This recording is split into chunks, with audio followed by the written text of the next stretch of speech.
It's chilling how often animal attacks stem from a simple lack of awareness. People wander into dangerous environments, underestimating the risks, and the consequences can be devastating. I've seen it time and again in the archives. Take the case of Reggie Peters in Indonesia. I remember reading the initial reports, the details sticking with me for days.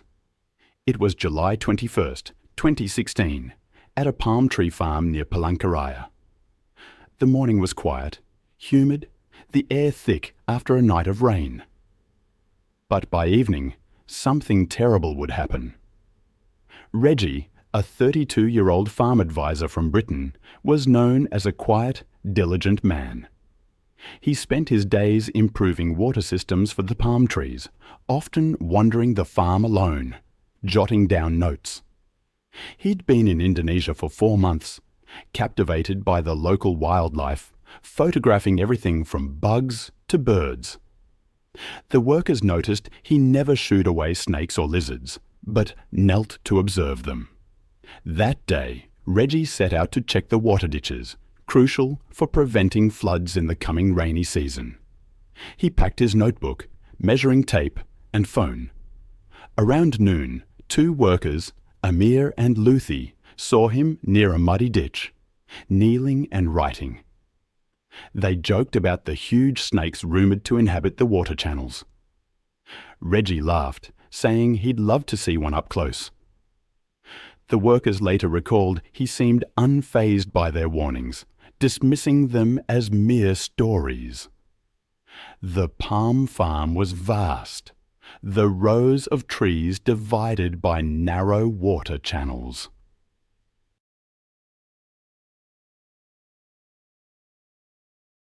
The ground was soft and muddy from the recent rain, and dragonflies flitted over the water, while mosquitoes filled the air.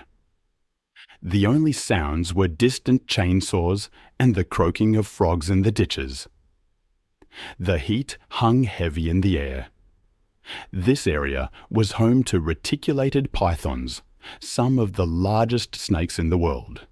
They can grow over 20 feet long and weigh more than 200 pounds. They are ambush hunters, waiting near water for animals like pigs or dogs. Occasionally, they even attack people. It wasn't common in that part of Indonesia, but the snakes were moving closer to human activity as their natural habitats were destroyed. Locals knew to avoid them, some carrying long knives for protection near the water. By late afternoon, Reggie hadn't returned to camp. Amir grew worried and headed toward the last place he'd seen him. The farm was eerily silent, save for the buzzing of insects. Then Amir froze. Reggie's boot was stuck in the mud near the water channel. A few feet away, an enormous python lay coiled. Its middle section was grotesquely swollen, as if it had consumed a very large animal. Amir stood motionless, then began shouting for Luffy and the other workers. Within minutes, 5 men stood watching the snake as it slowly moved toward the bushes. The swollen middle part dragged heavily, leaving a deep track in the mud. The workers grabbed sticks and poles, cautiously poking at the snake from a distance.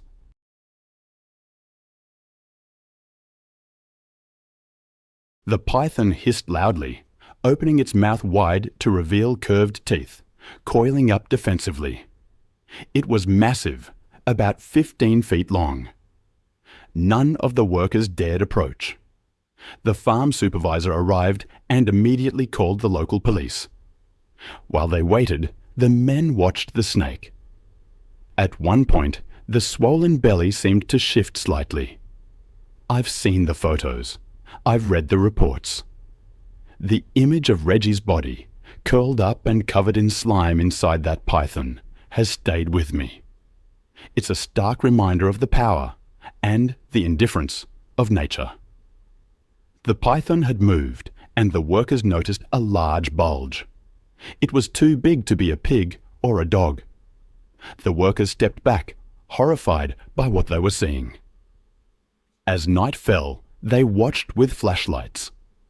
When the police arrived, they decided to kill the python. It took minutes, several people, long knives and poles before the snake finally stopped moving. The workers watched quietly as police and local villagers prepared to cut open the snake's belly. It was a slow and disturbing process. As the knife cut through the pale belly scales, mud and fluid mixed on the ground.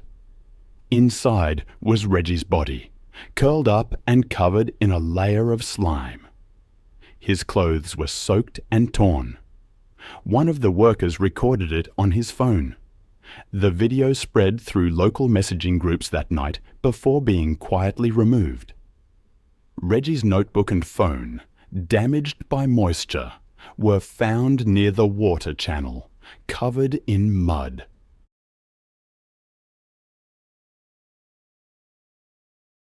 His body was placed in a sealed coffin and taken to Palangkaraya before being flown back to Britain. The farm management quietly put up new warning signs near the water channels, telling workers not to travel alone. The following week, Reggie's cabin was cleaned out, and his belongings were shipped home to his family. Now let me tell you about Clare Johnson. It was March 15th, 2014, at Ranthambore National Park in Rajasthan, India. The air was cool and quiet after a very hot day. The camping area had turned off all its lights hours earlier, so everything was dark except for some moonlight. Inside one of the canvas tents, 2 travellers were sleeping, unaware that a snake had quietly crawled under the tent entrance. Clare Johnson was 26 years old and came from Melbourne, Australia. She worked as a graphic designer, but had quit her job to travel around Asia for a year. She'd been saving money for almost 2 years to pay for this trip, wanting to see as much of the world as possible before going back to work full-time. Her friends back home knew her as someone who liked adventure, but was also careful. She always looked up information about the places she stayed, carried medical supplies, and wrote a detailed blog so her family could follow her travels. Visiting Ranthambore was something she had really wanted to do. She had always dreamed of taking photos of wild tigers.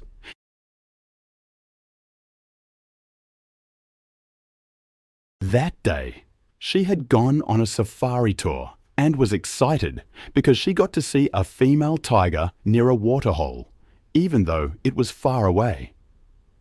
She was staying at a cheap eco-camp outside the park gates, sharing a tent with Lara, a German student she had met on the train from Jaipur. The camp was basic but clean, with tents that had zippers and were built on raised wooden platforms. Clare was very neat about keeping their tent organized. Every night she would shake out her shoes and end the tent entrance was zipped up properly.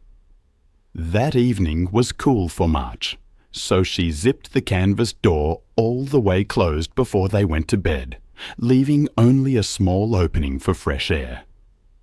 The camp was located next to dry grassland, where thorny acacia trees and tall grass created areas of shade. At night, insects made buzzing and clicking sounds, and sometimes they could hear peacocks calling in the distance. The ground around the tents was hard dirt, covered with leaves and small rocks.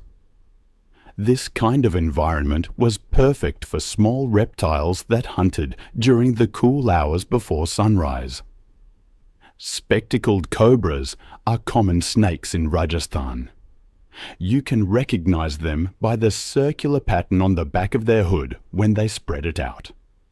These snakes usually stay away from people, but in the early morning, they sometimes come into human areas looking for mice or rats to eat, or seeking warmth. Adult cobras can grow up to 6 feet long and have poison that affects the nervous system.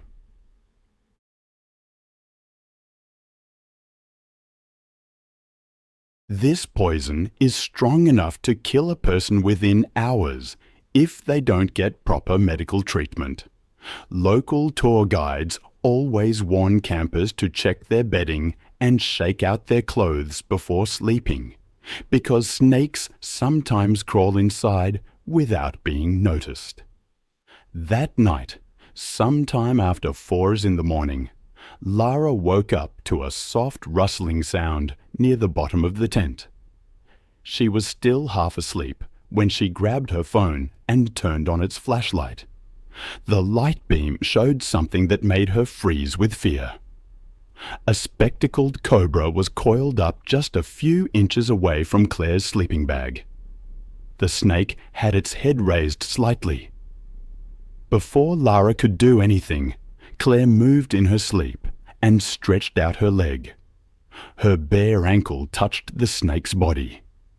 The cobra bit her twice very quickly, putting both fangs into the soft skin just above her heel. The bites happened so fast that Lara almost didn't see what occurred until Clare suddenly moved and made a gasping sound. Lara screamed, which woke up everyone in the camp. Clare sat up and grabbed her ankle, where 2 small holes from the snake's teeth could be seen. Camp workers ran to their tent carrying flashlights. They could see the snake as it crawled out of the tent. Clare's breathing became fast and shallow, and people who saw her said her eyes looked strange and glassy. When she tried to stand up, her legs gave way as if they couldn't hold her up anymore.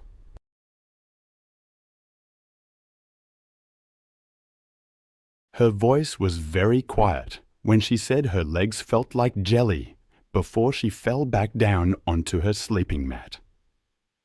The camp didn't have any antivenom medicine to treat snake bites, so the staff put Clare in a jeep to drive her to the hospital. Lara went with her and pressed a scarf above the bite marks to try to slow down the spread of the poison through Clare's body. The drive to the nearest hospital took more than 40 minutes on bumpy roads. Halfway to the hospital, Clare stopped responding when people talked to her. Her skin became pale and felt cold and damp. When they finally reached the small rural clinic, the medical staff told them there was nothing they could do to save her. Clare's body was taken to Jaipur. I've spent years studying the suddenness of tragedy, the way a single moment can a life. Jorge Cruz, a 42-year-old lime orchard worker in Mexico, knew this truth in the worst way imaginable. One ordinary September day in 2015, a hidden danger turned a simple task into a fight for his life, a fight he ultimately lost. It's a stark reminder that even in familiar places, nature holds risks we sometimes forget. Later that day, after the incident at the Australian campsite, Lara's parents were contacted through their embassy. They requested that her body be cremated, honouring local customs. The camp management, choosing not to shut down, hired a snake expert who began giving weekly talks to new guests.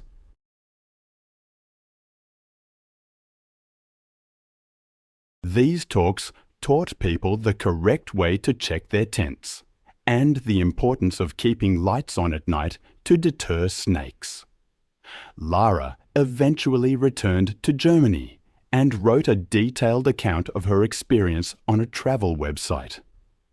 Her story served as a warning to other backpackers, urging them to always inspect their tents, bedding, and shoes in areas where snakes might be present. It was quietly shared for years, a serious reminder to those who romanticized sleeping in nature without truly understanding the dangers. This incident underscores the vital importance of taking safety precautions seriously in wilderness areas. Even experienced and cautious travelers can encounter unexpected dangers when humans and wild animals share the same spaces. The tragedy is a stark reminder that proper preparation and awareness can be life-saving when traveling in remote natural areas. Now let's turn to Jorge. It was September 9th, 2015, in a small lime orchard near Veracruz, Mexico. Jorge had spent his entire life working there. Every day, he rose before sunrise to check the water systems, prune branches, and teach his eldest son how to assess the health of the fruit. The villagers knew Jorge as a dependable man, someone who would repair broken carts or lend tools without expecting anything in return. He had a childhood habit of working barefoot, claiming it helped him feel the ground better and move faster when climbing the lower branches.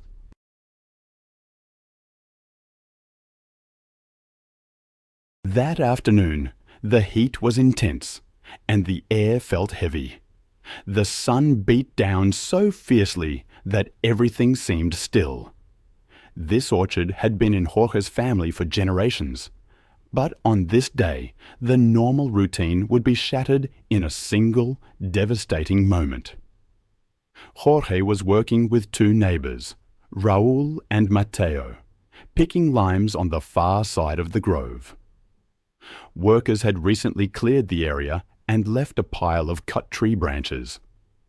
The three men joked about the heat as they moved between the low branches, filling bags with limes. Jorge wore his wide hat pushed back on his head and a faded old shirt. He reached for a low branch, shifting his weight to pull the fruit closer. The orchard floor was hard dirt, covered with fallen leaves and thin roots. The pile of cut branches provided cool shade for mice, rats, and small reptiles. A patch of wild plants marked the edge of the orchard, and the low treetops cast long, shifting shadows. It was quiet, so small sounds like falling fruit or clothes brushing against bark were easily heard. The men were focused on their work and conversation, unaware of the potential dangers lurking nearby. A poisonous snake, the Tercopelo brops asper, known locally as the naka, is common in Central America. These snakes are thick-bodied, typically growing to 3 to 5 feet long. Their venom is extremely potent, causing tissue damage, severe bleeding, and disrupting blood clotting and blood press.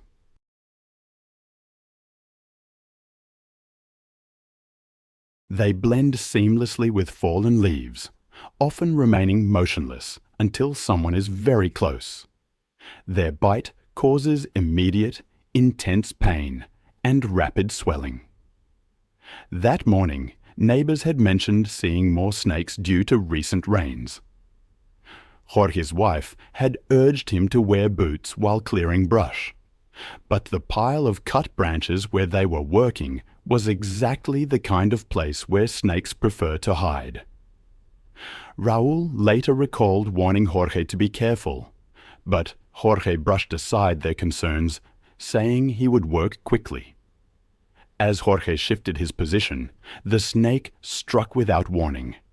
It emerged from the leaves and bit him just above the ankle. Raul and Mateo heard Jorge cry out in pain as he recoiled, grabbing at the wound. Before they could react, the snake bit him a second time. Dark blood stained the dirt where his foot had been. The pain was immediate and excruciating. He doubled over, dropping the fruit he was holding. Within minutes, his lower leg began to swell, and the skin became bruised and discolored.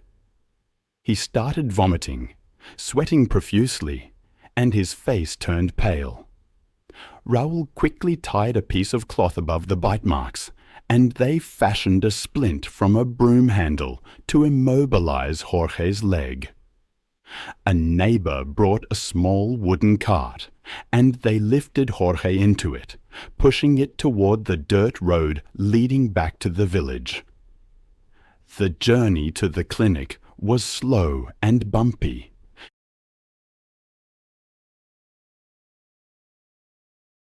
Dust coated Jorge's damp skin, and he became confused, speaking incoherently and drifting in and out of consciousness. At the small village clinic, a nurse examined his swollen leg and noted his weak pulse and low blood pressure. The clinic had basic medical supplies, but no antivenom, the specialized medicine needed to treat snake bites.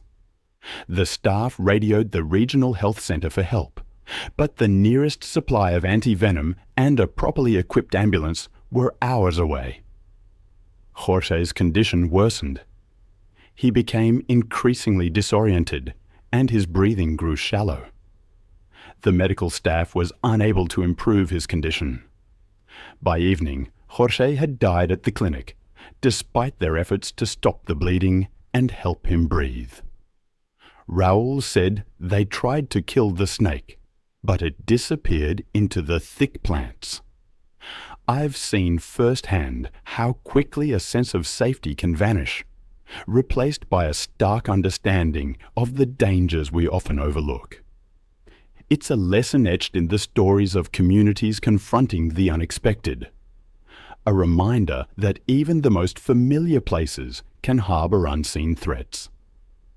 In one village, after a man named Jorge was bitten by ants, his flip phone and work notebook were found, returned to his family, though stained. In the weeks that followed, a traveling veterinarian came to the village. He brought a small supply of antivenom and taught basic training to local people so they could respond to emergencies.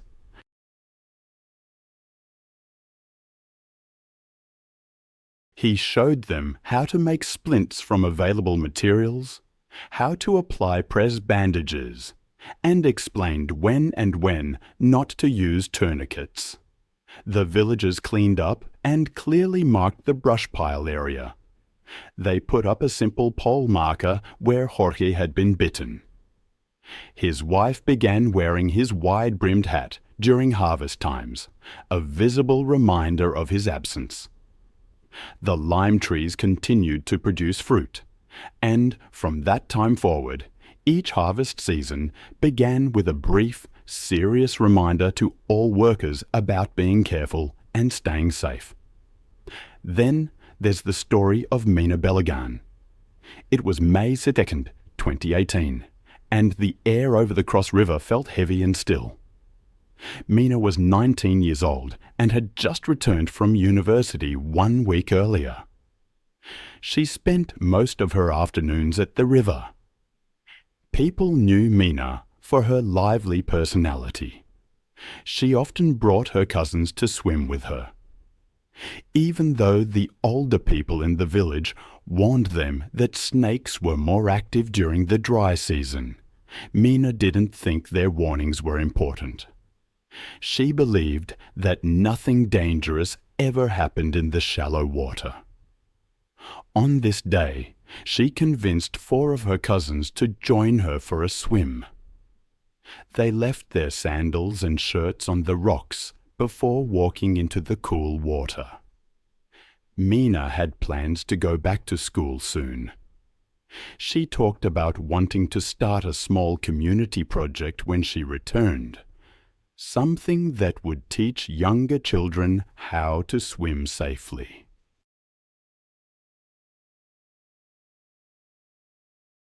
She had always thought of the river as a place full of life, not danger. Because Mina felt so comfortable in the water, her cousins trusted her and followed her without worry. The afternoon was the kind where every sound seemed to carry far. The river's surface looked calm and reflected the cloudless sky, but local people often said the water was never truly quiet. Something was always moving underneath. The part of the river they chose was wide and shallow, with muddy banks that fishermen liked to use. The air was humid, and dragonflies flew just above the water's surface. Even though it was a bright day, the thick plants on the other side of the river made long shadows over the deeper parts of the water. African rock pythons are the biggest snakes on the continent. They can grow to be more than 20 feet long. These snakes hunt by staying very still until an animal comes close. Then they bite with powerful jaws before wrapping their body around their prey to squeeze it until it stops breathing. While attacks on people are rare, these snakes are known to catch and eat goats, dogs, and even large animals like antelopes. During the dry season, they often hunt near water sources that are getting smaller, because that's where animals come to drink. Earlier that week, an older fisherman had warned Mina's uncle that he had seen a very large python lying in the sun on a log nearby. Children had been told not to swim until the rains came and made the water levels higher.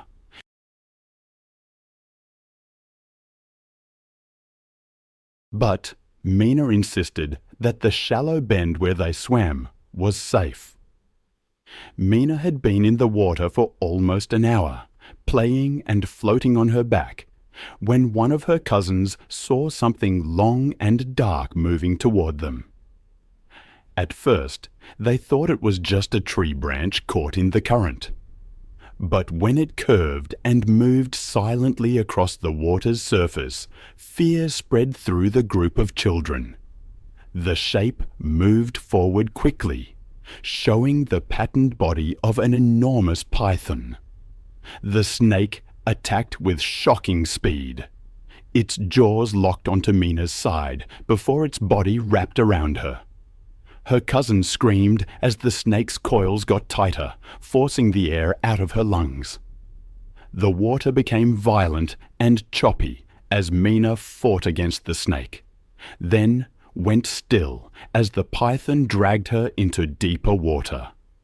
The children ran as fast as they could back to the village, screaming for help.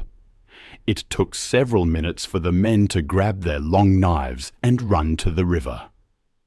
By the time they got to the river bend, the snake was still moving around in the water, but had pulled Mina deeper under. The men went into the water and cut at the python over and over until it finally let her go. When they pulled her onto the muddy riverbank, she had clearly been underwater for several minutes. Her skin was cold and pale, and her lips were a deep blue color. The villagers tried pressing on her chest and blowing air into her mouth, while others stood back in shocked silence.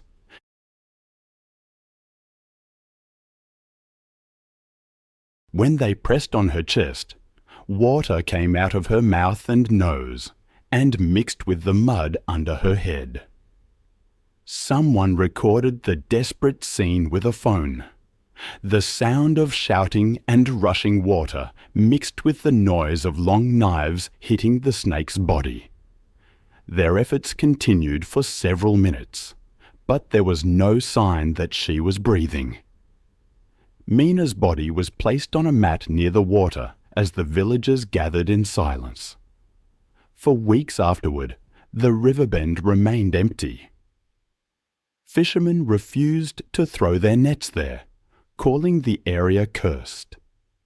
The village learned that even familiar places could hide unexpected dangers, especially during times when wild animals were more likely to come near human areas, looking for water and food. Mina's dream of teaching children to swim safely took on new meaning as the community worked to prevent similar tragedies from happening again. It reminds me of another incident, this one in Sweetwater, Texas, on June 10, 2013. The fairground was extremely hot under a clear sky. Heat rose off the tarps and metal bleachers, turning what should have been a routine demonstration into a day where small mistakes would have serious consequences. Samuel "Sammy" Price was 38 years old and had been a volunteer snake handler at the annual rattlesnake roundup since he was a child.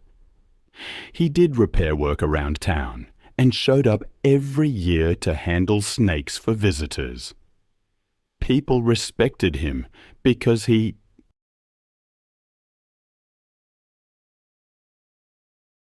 I've always been drawn to stories where human skill meets the unpredictable force of nature, and sometimes, tragically, is overcome. The tale of Sammy at the roundup is one that stays with me.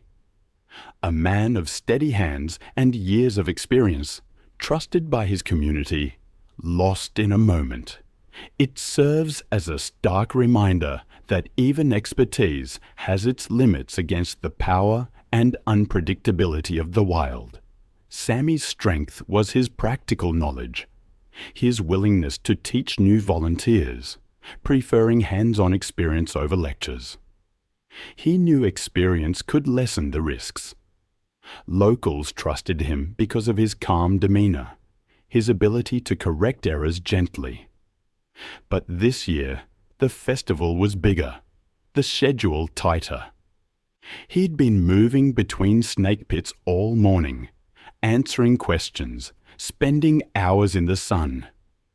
He skipped a full breakfast to keep things running smoothly, and the heat and exhaustion were taking their toll. His co-workers urged him to rest, drink water, but he kept working, seeing it as his duty to do one more demonstration that afternoon. The roundup used shallow pits surrounded by temporary barriers. There was a raised platform for the announcer, folding chairs for the audience.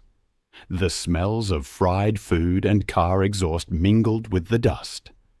Shade cloths and water containers were nearby, but the layout was cramped. Volunteers were exposed to the sun. People leaned against the fence, phones recording every movement.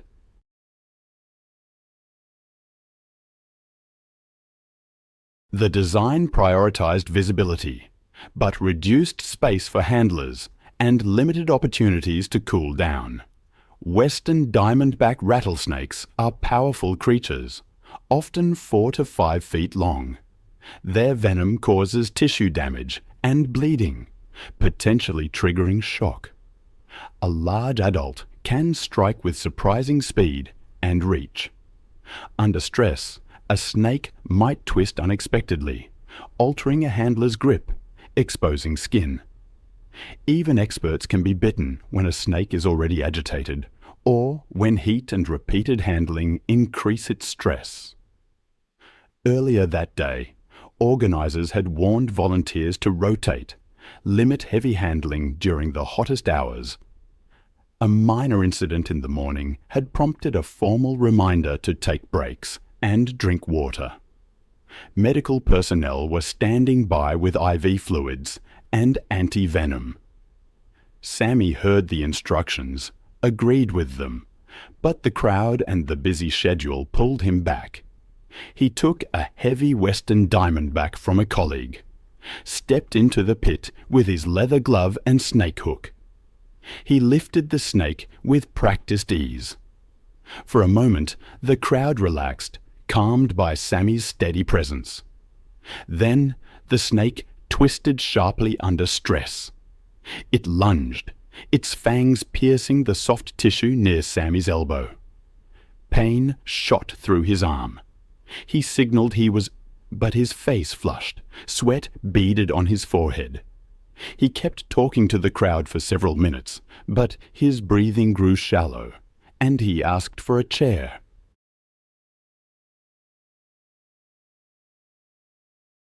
The bite area swelled rapidly, discoloration spreading down his forearm.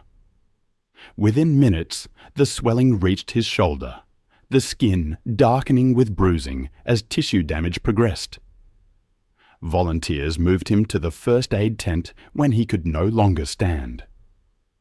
Paramedics applied press, started IV fluids, and administered the first vials of antivenom. His breathing became shallow, his skin cold and blotched. Despite the rapid response, his blood pressure collapsed, his pulse faded. Witnesses recalled the frantic attempts to keep him conscious, as medics called for an airlift that never arrived in time. In the aftermath, friends and fellow handlers organized training sessions. They invited regional medics to review emergency procedures and practice drills. A younger relative of Sammy's began helping at the pits, prioritizing breaks and hydration over showmanship. The festival board documented the incident, creating a checklist for demonstrations, maximum handling time, required breaks, and a rapid evacuation plan to the nearest ambulance access point. Then my mind drifts to another case, a completely different kind of tragedy, but one that also involves humans, animals, and a dangerous overconfidence. It was March 15th, 2016, in the dense rainforests of southeastern Cameroon, where towering mahogany trees seemed to stretch endlessly under the humid canopy.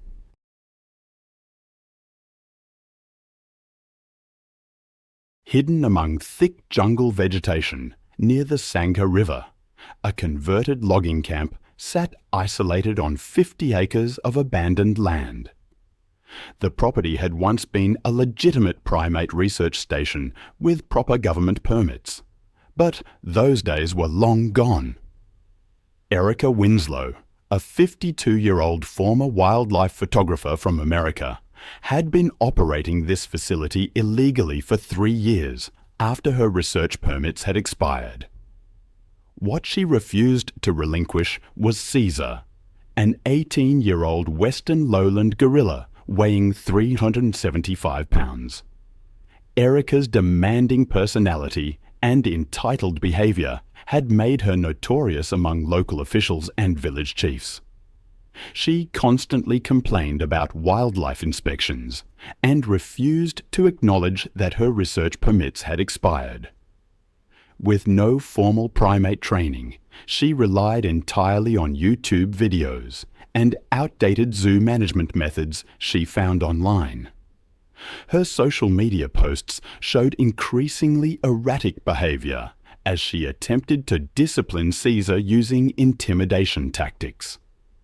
The massive silverback had been displaying heightened territorial aggression for weeks, throwing branches at visitors and damaging the reinforced walls of his enclos.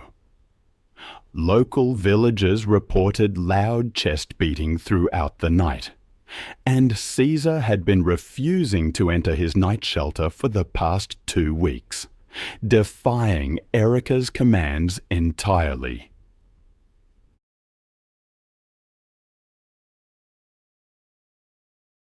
Cameroon's Ministry of Forestry and Wildlife had been building a case to seize the animals, but corruption and bureaucratic delays. I've seen the most placid creatures turn into nightmares when their minds break. And sometimes the warning signs are there for months, clear as day. I remember reading about Erica, the woman who kept a western lowland gorilla named Caesar. These are immensely powerful primates. An adult male can possess the strength of 10 humans. Their hands can exert crushing force. Their canine teeth can tear through flesh and bone. And, while they're generally peaceful in the wild, captive gorillas under stress can become violently unpredictable, especially when they perceive a threat to their territory. Caesar, sadly, had been showing classic signs of psychological distress. These creatures require specialized care, something few private individuals can truly provide. On that evening, Erica's frustration reached its breaking point. Caesar sat defiantly in his enclos, ignoring her commands. Determined to assert her dominance, she grabbed a makeshift electric prod and unlocked the gate to his pen. It was a fatal decision. As she stepped inside, wielding the device, Caesar's behavior shifted instantly. The 375-pound silverback charged with terrifying speed. His body slammed into Erica's chest with incredible force, launching her backward into the metal fence.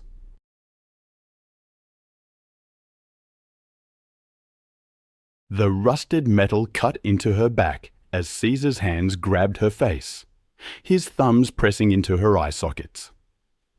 Blood streamed down her cheeks as his fingernails tore at her skin. Then his jaws clamped down on her left ear, severing it completely. Erica's screams echoed across the rainforest as the gorilla grabbed her right hand, still clutching the prod. His bite crushed 3 fingers at the knuckles, severing them entirely. The enraged primate lifted Erica's body and shook her violently. Her shoulder dislocated as Caesar slammed her face into the concrete floor. Her nose shattered, creating a pool of blood. The gorilla grabbed her right leg and twisted, snapping her femur. Caesar positioned himself over Erica and brought both fists down on her ribcage. 6 ribs cracked, puncturing both lungs.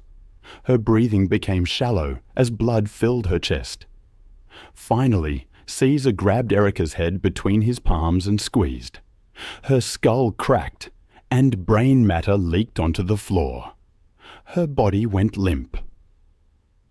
The silverback sat calmly beside the lifeless body for the next 4 hours, occasionally grooming blood from his hands. Local villagers discovered the scene the following morning.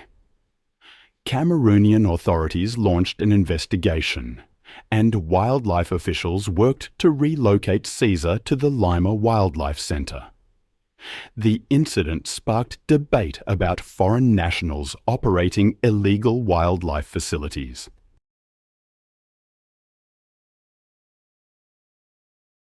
Erica's family released a statement expressing their grief, while acknowledging the inherent dangers of keeping such powerful animals in captivity.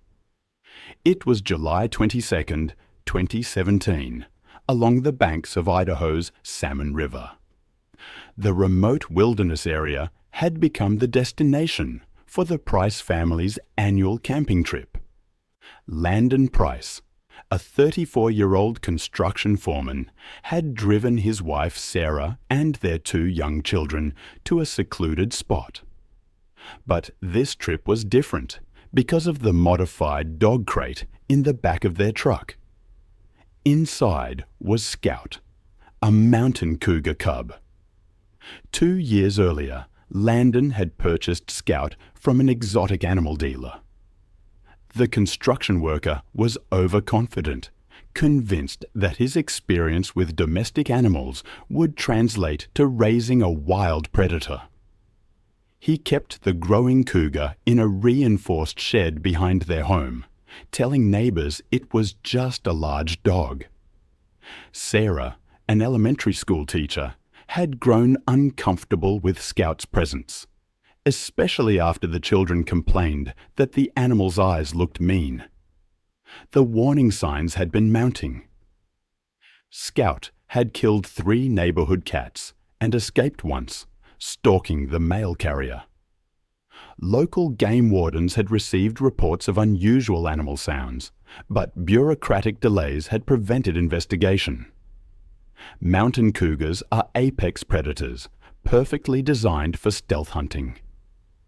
It's a fatal mistake to believe that raising a wild animal in captivity somehow domesticates its nature.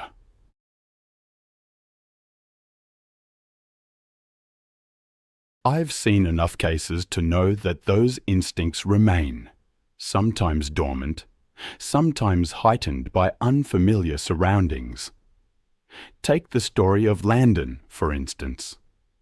He released Scout, his 3-year-old cougar, from its transport crate, thinking he was doing the animal a favour by letting it stretch and explore.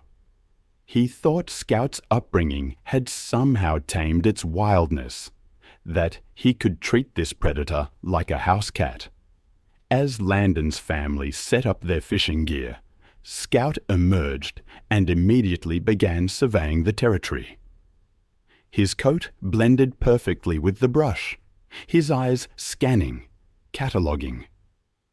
The moment Landon walked toward the river to fill water containers, Scout's predatory instincts kicked in. Pupils dilated, he crouched behind a log, muscles coiled. His tail twitched in that telltale hunting pattern, calculating distance.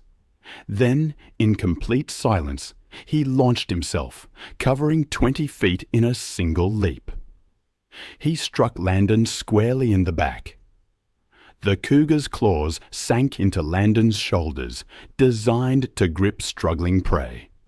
Then the jaws clamped down on the back of Landon's neck with surgical precision. The canine teeth punctured the cervical vertebrae, severing the spinal cord instantly. Paralysis.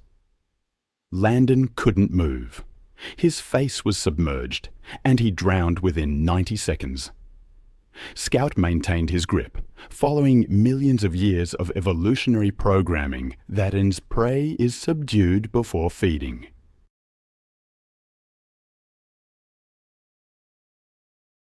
He then dragged Landon's lifeless body toward the brush. Sarah, Landon's wife, grabbed their children and rushed to the safety of their locked truck, where they waited for 3 terrifying hours until park rangers arrived.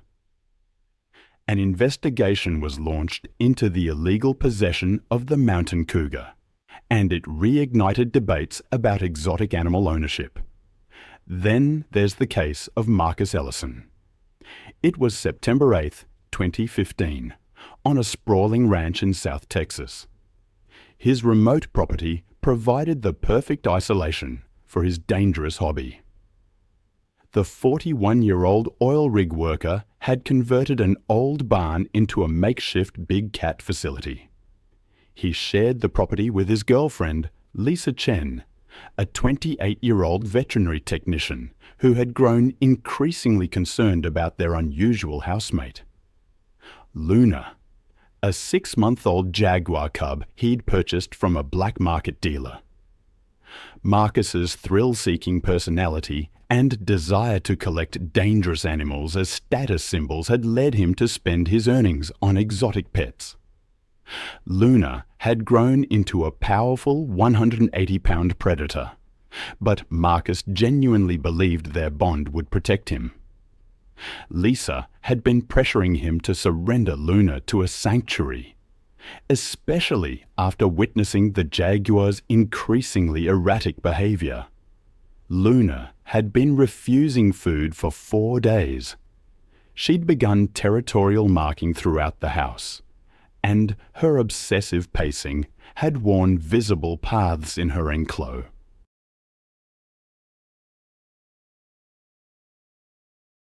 Lisa noticed that Luna's pupils remained constantly dilated, indicating severe psychological stress. Neighbors reported hearing strange vocalizations at night. Jaguars are the 3rd largest big cats in the world and possess the strongest bite force of any feline. These apex predators are perfectly designed killing machines with muscular bodies and jaws that can exert over 1,500 pounds of pres per square inch. They deliver precise killing bites directly through the skull or spine.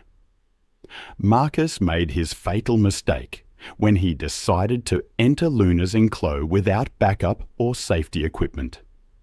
Concerned about her refusal to eat, he believed their bond would allow him to safely investigate her condition. He unlocked the gate to her pen and stepped inside, carrying only a small flashlight. Luna sat motionless in the shadows, her eyes reflecting the beam. The 180-pound jaguar had been waiting for this moment.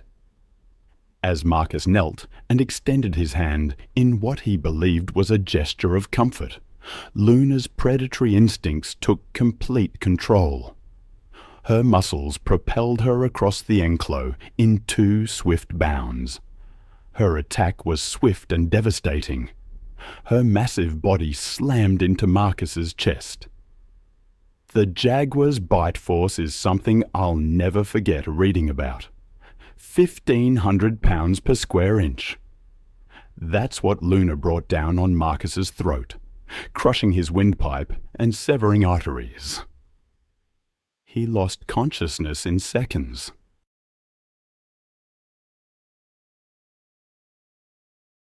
Luna held on for 3 minutes, ensuring her prey was subdued before feeding. The next morning, Lisa found Luna calmly grooming blood from her paws, with Marcus's body lying nearby. It was a grim reminder of wild instincts. The incident reignited the debate about exotic animal ownership in Texas. Now, I want to take you to Florida, to a seemingly peaceful suburban neighborhood on June 14, 2018. Manicured lawns, palm trees, and behind a modest rental house, a 40x60-foot pond system. This pond was home to Brutus, a 9-foot American alligator. Brianna Ellis, a 26-year-old marine biology student, had rescued Brutus from a roadside attraction 2 years prior. She believed she could safely study him while providing proper care. But the warning signs were there.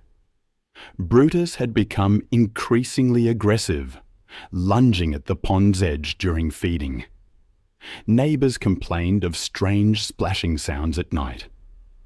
American alligators are perfectly evolved killing machines. Adult males can reach lengths of 14 feet and weigh over 800 pounds. Their jaws can exert nearly 3,000 pounds of press per square inch, enough to crush a bowling ball. And their death roll? It can dismember prey within seconds. Brianna made a fatal mistake as the sun set. She'd dropped her pH testing equipment into the pond and insisted on retrieving it herself. Dusk is the most active hunting period for alligators. As she waded in, Brutus began his approach.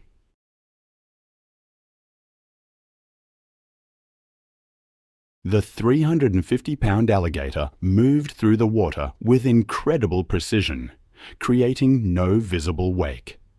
Brianna bent down, unaware that Brutus was just 6 feet away. The alligator launched himself with devastating force, his jaws opening wide. His bite encompassed Brianna's entire right thigh, crushing her femur instantly. Her screams pierced the evening air as Brutus began his death roll. The rotational force tore her leg completely away at the hip joint within seconds, severing the femoral artery. Before she could escape, Brutus attacked again, clamping down on her torso. There are moments when the animal world delivers a stark and brutal lesson. I remember reading the details of one such incident, how an alligator named Brutus, in 2016, dragged a woman to her death in a pond, his instincts taking over. The thrashing beneath the surface, the relentless grip. It's a chilling reminder of the power of nature. The dive team recovered only scattered remains. Brutus retreated to the deepest part of the pond, and local authorities began investigating the illegal possession of such a dangerous reptile. Not long before that, in the remote wilderness of the Adirondack Mountains, another tragedy was unfolding. 15 miles from the nearest neighbor, a weathered log cabin stood, home to Shah Gallagher. He was a 38-year-old former wildlife rehabilitator. His career had ended in disgrace 3 years prior.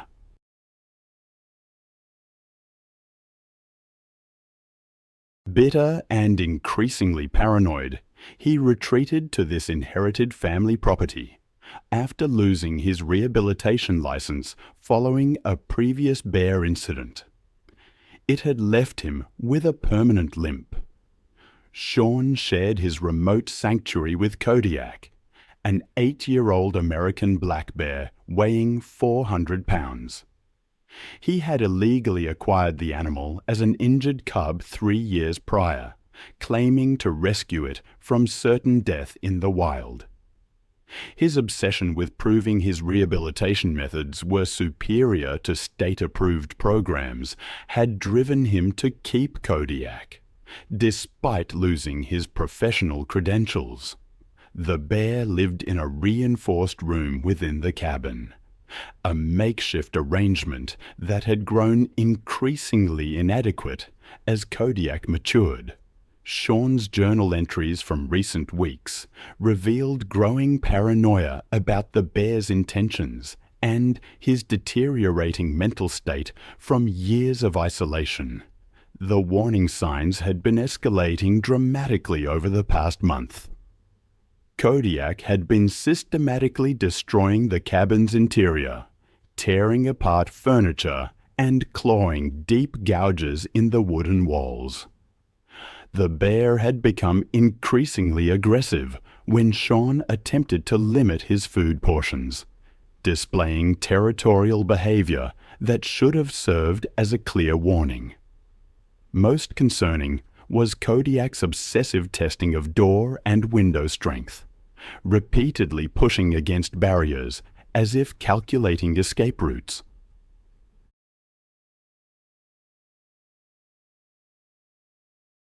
American black bears are deceptively powerful predators, despite their smaller size compared to grizzlies. Adult males can reach speeds of 30 cm and possess the strength to overturn boulders weighing several hundred pounds. Their powerful jaws can exert over 800 pounds of press per square inch, easily capable of crushing human skulls. Their 4-inch claws are designed for climbing and digging, but prove devastatingly effective weapons. Black bears are naturally nocturnal creatures, most active during twilight and nighttime hours, when their predatory instincts are heightened. Sean made his fatal mistake at 2:30 in the morning when he decided to enter Kodiak's reinforced room to retrieve his damaged laptop and camera equipment. The bear appeared to be sleeping peacefully in the corner of the 15x20 foot space, his massive form barely visible in the darkness. Sean desperately needed to recover his electronics before they were completely destroyed by the bear's ongoing rampage. He stepped quietly into the room carrying only a small flashlight, believing Kodiak was in deep sleep. What Sean failed to realize was that Kodiak had been awake for hours, waiting with the patience that made black bears such effective predators. The bear's naturally nocturnal behavior meant his senses were at peak alertness during these early morning hours, and captivity had made him increasingly territorial about his confined space. The 400-pound black bear moved with surprising speed and agility.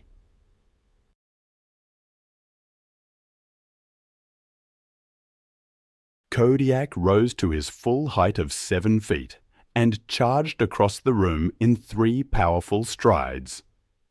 Sean had no time to react as the bear's enormous frame filled his vision. Kodiak's first strike came from his massive right paw, equipped with 4-inch claws designed by nature for climbing and digging.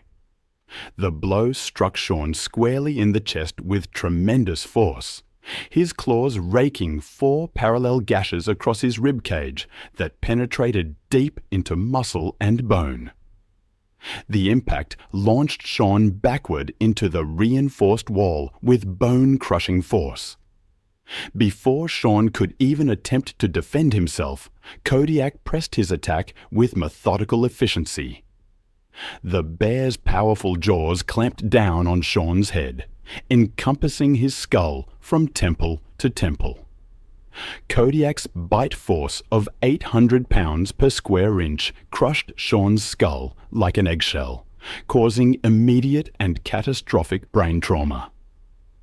Brain matter leaked between the bear's teeth as he shook his massive head violently. Sean's body went completely limp within seconds, but Kodiak's defensive rage kept driving the assault. The bear mauled with relentless power, claws raking and jaws crushing bone, as if to eliminate a threat rather than feed. In his fury, Kodiak tore into Sean's torso, ribs splintering under the press, leaving a scene of raw devastation born not of hunger, but of instinctive dominance and fear.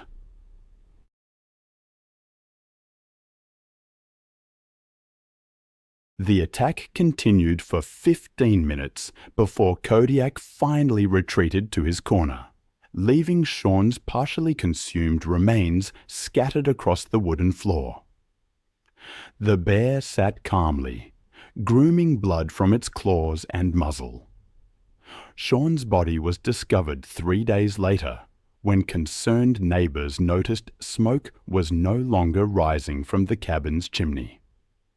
I've always been drawn to the stories that linger in the shadows, the ones that make you question the line between control and chaos. There was a case back in 2015, outside Houston, Texas. It started with an illegal black bear, but what unfolded revealed a much deeper, more troubling story. It was March 22nd, the air thick with that early spring humidity that distorts sound. Behind a small ranch-style house, a Bengal tiger paced restlessly within its chain-link enclosure. The owner was a mechanic named Michael Torres, 41 years old. He worked 6 days a week, a man who preferred the company of engines to people. Divorced for 3 years, he filled his time fixing old cars and collecting exotic animals. It began innocently enough, with ball pythons and iguanas. Then came a serval. Finally, Raja, a 6-year-old male Bengal tiger acquired from a private breeder outside San Antonio. Michael kept Raja in a large enclosure, reinforced with steel and heavy wire. Neighbors would sometimes see him walking the tiger on a chain lead, talking to it like a friend. He was convinced Raja recognized his scent, his tone.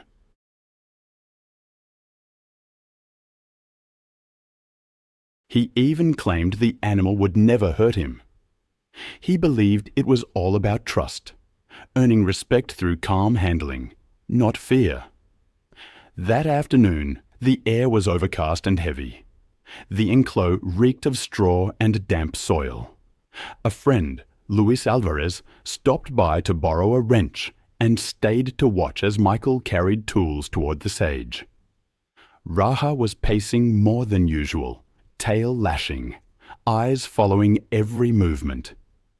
Construction noise from a nearby property echoed through the air. Michael said the tiger didn't like loud sounds, but would settle once he began cleaning. Bengal tigers are apex predators.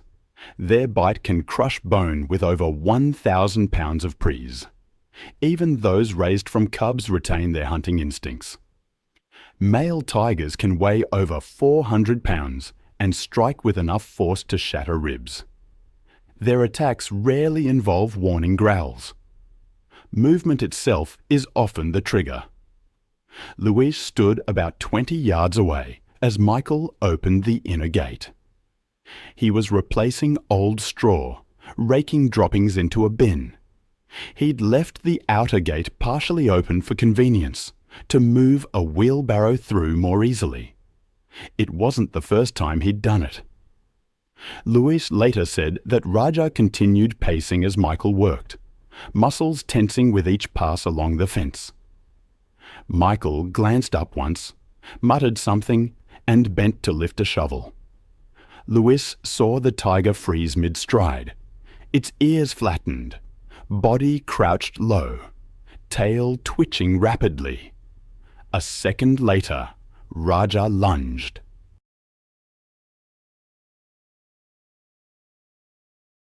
The impact was a hollow sound, metal and flesh colliding.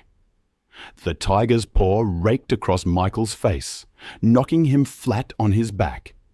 He screamed, clutching his jaw, trying to crawl toward the gate. Raja followed in 2 strides and clamped its jaws around his neck and shoulder, dragging him deeper into the enclosure. Louis shouted and threw a wrench, which clattered uselessly off the fencing. Michael swung the shovel's handle upward, striking Raja's snout once, but the tiger's jaws only tightened. Louis grabbed gravel and hurled it, screaming for the tiger to stop. But Raja shook its head violently, lifting and slamming Michael's limp body against the ground. Michael's arm twitched once, then went still. Raja kept biting, dragging the body by the shoulder until it was half under a metal shelter. Louis ran for his truck and called 911. Dispatchers logged the call at 5:42 p.m. When deputies arrived 10 minutes later, they held position until animal control arrived with tranquilizer rifles. But when Raja charged the fencing, one officer fired his service rifle, striking the tiger in the shoulder. Raja collapsed near the shelter, exhaling once before going still. Michael's body showed extensive trauma, massive lacerations to the neck, chest, and abdomen. One arm had been partially severed, and his face was unrecognizable from the first strike. Investigators noted that, despite his experience, he had no secondary containment system, no safety barrier, or secondary lock.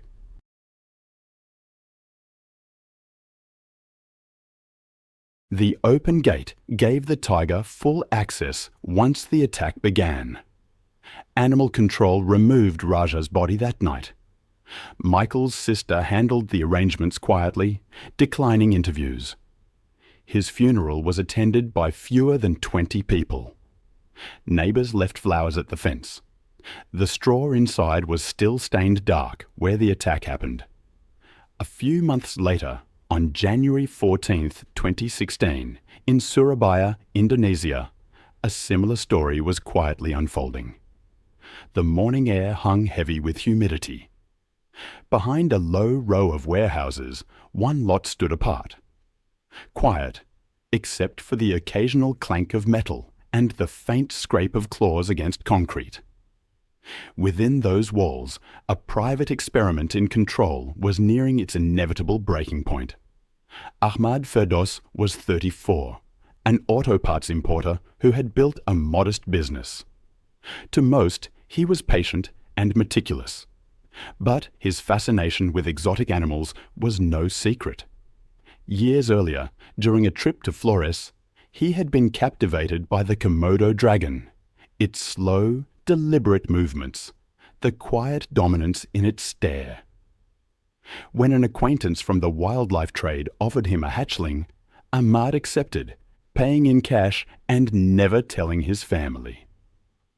Over the next 2 years, the reptile grew from a curious pet into a formidable presence. The pen Ahmad built behind his warehouse was solid, thick steel mesh reinforced with concrete. I'll never forget the image of that Komodo dragon's throat bulging with each breath, saliva stringing from its jaws.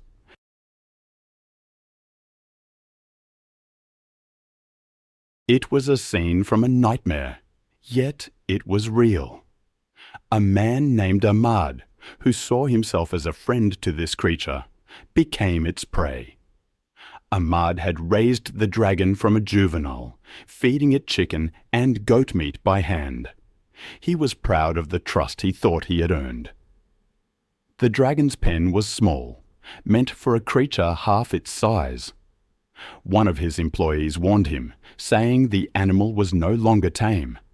But Ahmad only smiled, convinced the dragon knew him. That Thursday morning was overcast, the air thick with the smell of diesel.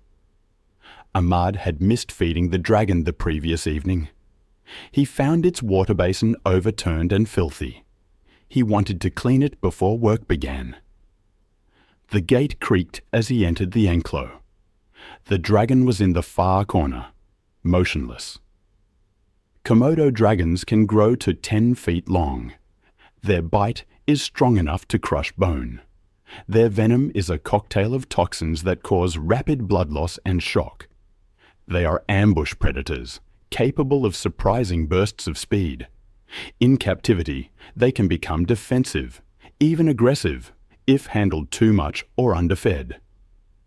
Yudi, working in the warehouse, heard a clang of metal, then a thud, followed by a sharp cry. He ran towards the back, rounding the corner to see Ahmad fall. The dragon had latched onto his calf, teeth sunk deep. Blood darkened the concrete. Ahmad yelled for help, kicking with his free leg. The dragon released, then lunged again, clamping down on Ahmad's forearm.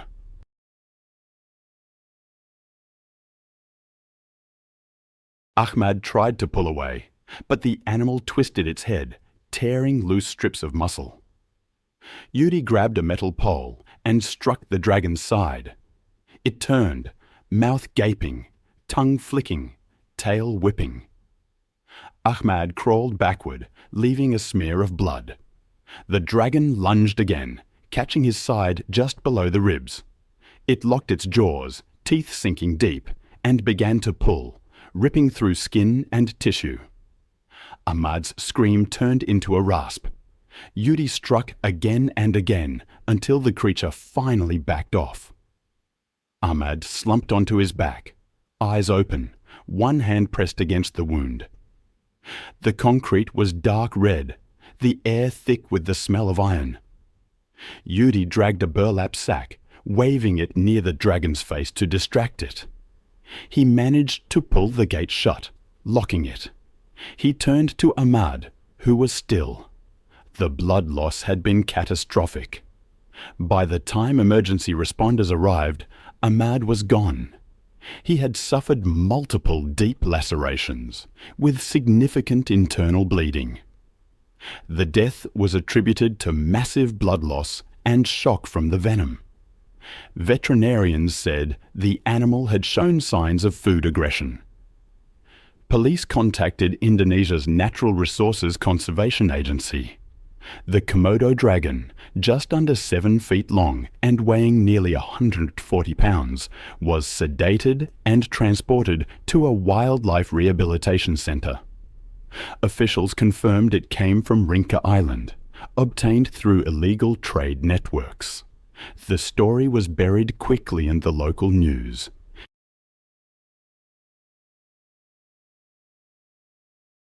Neighbours remembered Ahmad as generous. But within the warehouse community, the story circulated as a quiet warning.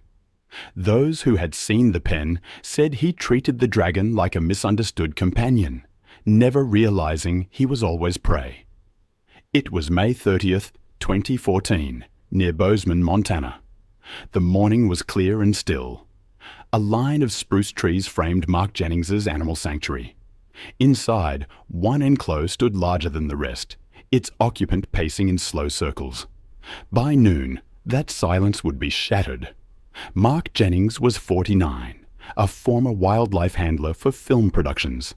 He had left the industry to start an educational sanctuary. He ran school tours, wildlife demonstrations, and rescue programs. His pride was Bruno, a 1,000-pound brown bear raised from a cub. To Mark, Bruno proved that wild animals could bond with humans through trust rather than fear. Bruno had been with him for nearly 12 years. He was intelligent, food-driven, and typically calm around people he knew. The enclosure was spacious with reinforced fencing, a pond, and a shaded feeding platform. Mark managed most care himself, but occasionally brought in help. Aaron Cole was one of those helpers, a licensed trainer who had worked with Bruno multiple times without issue.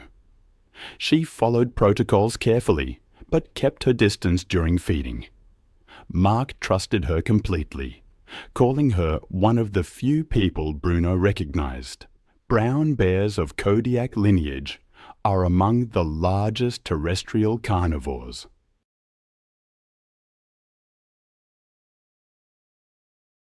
They can stand over 9 feet tall and deliver a bite force exceeding 100 pounds per square inch.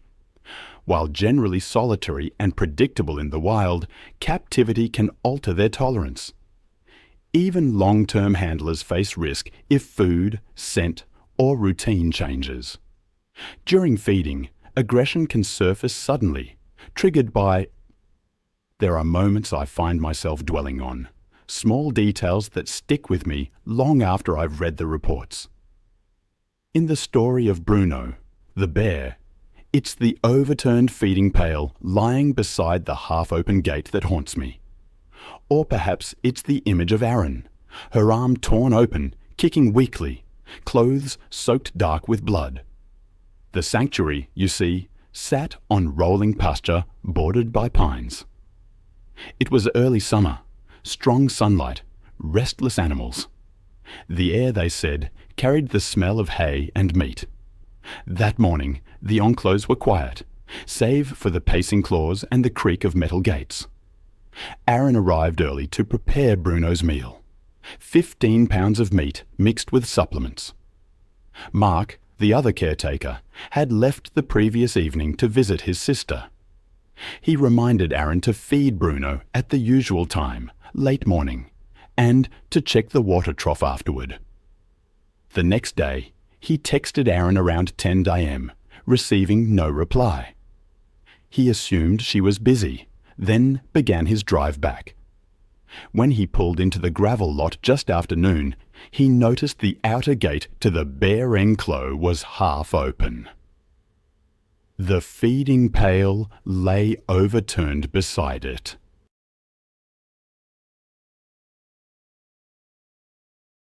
Seconds later, he heard screaming from beyond the fence line. He ran toward the sound, rounding the corner to see Bruno towering near the feeding platform. Aaron was on the ground beneath him, her right arm torn open from shoulder to wrist. She kicked weakly, her clothes soaked dark with blood. The bear's movements were methodical, broad swipes, a deep huffing sound between each motion. Mark froze for a moment, then shouted Bruno's name and ran for a rake leaning against the fence. The noise drew Bruno's attention immediately. He turned, fur bristling, and lunged. The charge covered the distance in a second. The impact knocked Mark flat, the air leaving his lungs in a single sound. Bruno's paw struck his chest again, the claws sinking deep enough to tear through fabric and skin. Aaron saw Mark roll, trying to crawl back toward the gate, but the bear dropped onto him, pressing its full weight down. Bruno bit into Mark's left shoulder, shaking violently. The bear adjusted its grip, jaws closing on his neck. Investigators later reconstructed the sequence from Aaron's statement and evidence found inside the enclosure. The entire attack lasted under 30 seconds. Aaron dragged herself backward, her hand leaving red streaks along the concrete. She made it to the open gate, pushing herself through the dirt until she collapsed near the outer fence.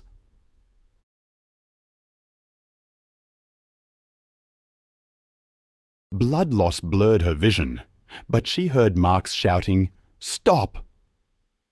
abruptly replaced by heavy breathing and the rhythmic scrape of claws on the ground. Deputies arrived minutes later, responding to a 911 call placed by a neighbour who had heard the screams. They found Bruno standing over Mark's body, huffing and lowering his head as they approached. When an officer fired a warning shot, the bear reared back, roaring. The second volley hit him directly in the chest and shoulder. Bruno staggered, exhaled sharply. The medical report confirmed that Mark had died from blunt and penetrating trauma to the thorax and cervical region. Aaron survived after multiple surgeries to repair her arm and shoulder. Investigators determined that the feeding gate had been improperly secured, allowing Bruno to push through before the pail was placed.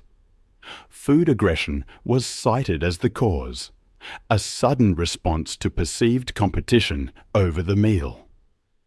In the months following the attack, Aaron withdrew from animal work entirely. She sold her training equipment, moved to Missoula, and refused interviews. Friends said she became quiet, often waking from sleep at the faint sound of metal gates or animal breathing. She never returned to the sanctuary grounds. Then there's the story of Johan Boer on August 19, 2017, in the Limpopo province of South Africa.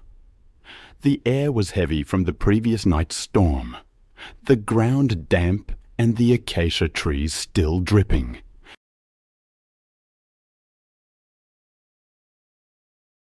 At Johan's game lodge, in the lion enclosure beyond the guest bungalows, the large male paced in slow, deliberate circles.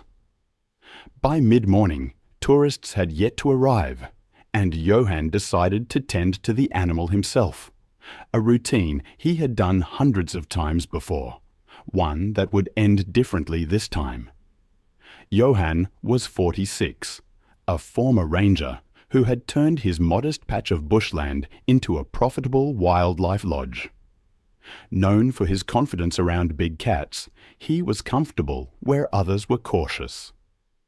Over the years, he had cultivated an image of connection between man and predator. His prized attraction was Simba, a 7-year-old male lion raised at the lodge since cubhood. Tourists paid to pose with him through the fence, and sometimes, for higher fees, Johan would lead them into the outer section of the enclosure for photographs. He saw it as education and conservation mixed with business. To staff, Johan was competent but stubborn. He had a habit of trusting his instincts over protocols. Employees described him as meticulous with animal care, yet dismissive of warnings when it came to Simba. The lion was full-grown, nearly 500 pounds, and though raised in captivity, he retained the instincts of a wild predator. Still, Johan insisted Simba recognized him as the one constant presence, often entering the cage to clean or adjust the feeding structure alone. Adult male lions, especially those kept in captivity, exhibit erratic behavior when stressed.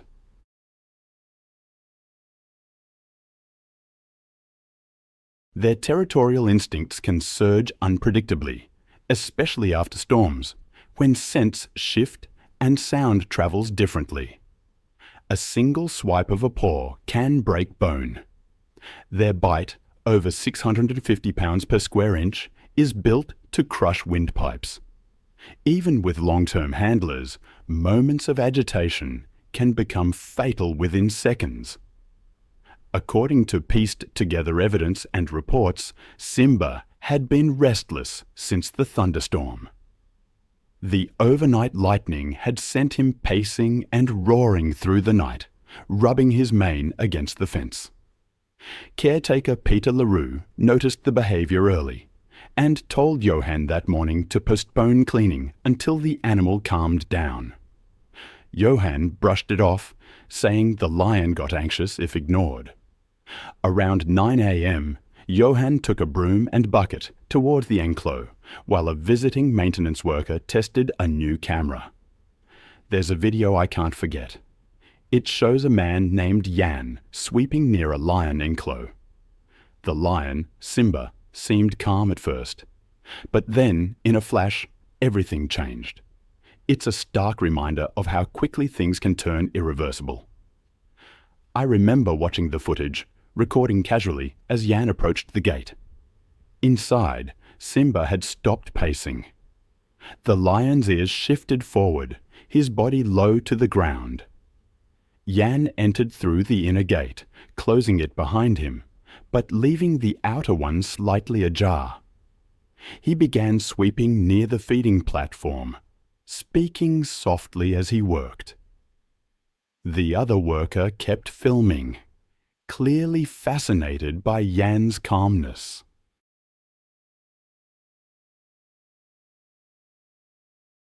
For a few moments, nothing happened. Then Simba began circling, his tail flicking sharply. According to the video and interviews, Simba's behavior changed incredibly fast. He lowered his head, crouching, and then lunged.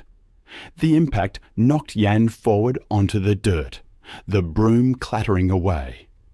Simba's jaws clamped around his shoulder, driving him down. Jan yelled, pushing against the lion's muzzle with his free arm.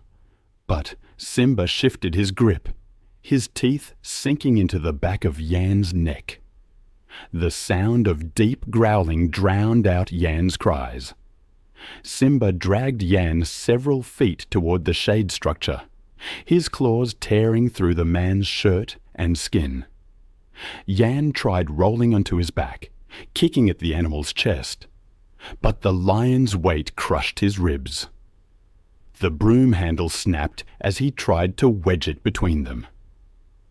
Another employee ran toward the gate with a bucket, throwing water over the fence. But it only startled Simba for a second. Jan's voice faltered, turning into short, gurgled gasps. Simba then lunged again, biting into his throat. The motion was efficient and final. The lion's jaws stayed locked as Jan's body went limp. The growls faded into rhythmic breathing.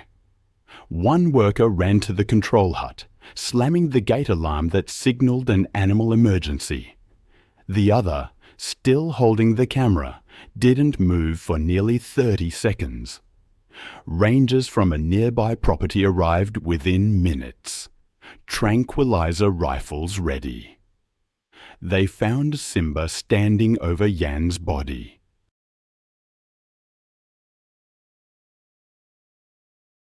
When the lion turned toward them, shoulders low and tail flicking, they fired 2 darts into his flank. Simba flinched, growled, and backed several steps before collapsing beside Jan. Once Simba was confirmed sedated, the team pulled Jan's body free, using a canvas stretcher. His clothing was torn and soaked through with blood. The autopsy revealed crushing trauma to the neck and severe blood loss. Bite measurements and tissue analysis confirmed a single, sustained attack consistent with defensive predation rather than aggression. The lodge closed that same week. Simba was euthanized humanely after sedation, and his remains were sent to a veterinary pathology lab in Pretoria for examination. Officials classified the incident as preventable, citing complacency and poor safety protocol. Jan's wife sold the property soon after, and the lion enclosure was sealed for good. That was October 6, 2013. Not far away, in Mobile, Alabama, birds moved between the trees along the edge of the Reeves property.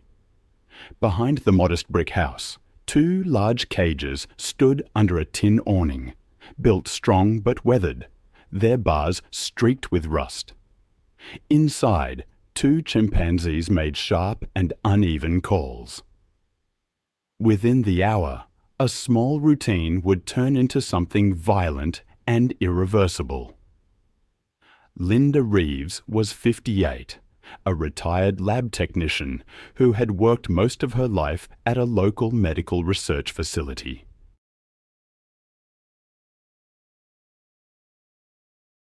Her co-workers remembered her as disciplined and precise, with a fascination for animals that bordered on obsession.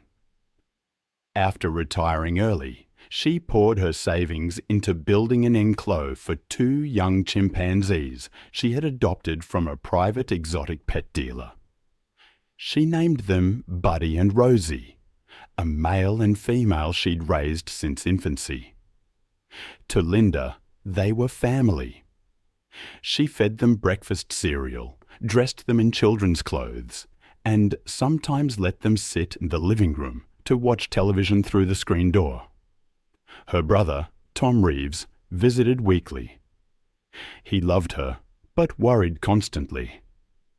The chimps, once under 70 pounds, had grown fast. Buddy now weighed over 130, his arms thick and muscular, while Rosie was nearing 100. Chimpanzees are incredibly strong, 5 times the upper body strength of an adult man. Males can weigh over 150 pounds, their jaws capable of shattering bone with a bite force near 100 pounds per square inch. In the wild, they display bursts of extreme aggression when agitated or competing for dominance, targeting the face, hands, and genitals of their opponents. Captivity often amplifies these instincts, especially when confinement or frustration builds. Tom had seen them rattle the cage doors when upset and warned Linda repeatedly that they were no longer controllable. It was routine now. Feed, clean, groom, and talk to them like children. That Sunday morning, the routine would unravel.